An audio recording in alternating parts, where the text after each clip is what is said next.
যদি ঘুমানোর আগে বলেন আল্লাহুম্মা বিইসমিকা আমুতু ওয়া আহইয়া, ডান কাতে ঘুমান। ঘুমানোর আগে যদি ওযু অবস্থায় ঘুমাতে পারেন, সূরা কাফিরুন পড়তে পারেন একবার সূরা ফালাক, একবার সূরা নাস, একবার সূরা ইখলাস পড়তে পারেন। হাত একত্রিত করে ফু দিয়ে মাথা থেকে এগুলো মাসাহ করতে পারেন।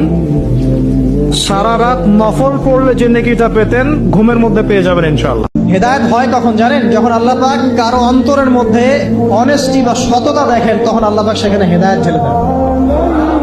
যদি আপনার মনের মধ্যে সততা থাকে, আল্লাহ পাক আপনাকে হেদায়েত দিবেন ইনশাআল্লাহ। সৎ হন, আল্লাহ পাক সৎ হওয়ার তৌফিক দান করুন, আমিন।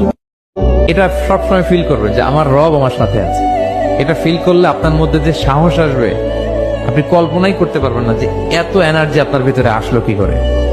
সবসময় এটা ফিল করতে হবে যে আল্লাহ তাআলা আমার সাথে আছেন, তিনি আমাকে ভুলে যান নাই, ছেড়ে যান নাই। আরে তার রহমত ছাড়া তো একটা শ্বাস নেওয়া তো আমার সম্ভব না, ঠিক কিনা বলেন?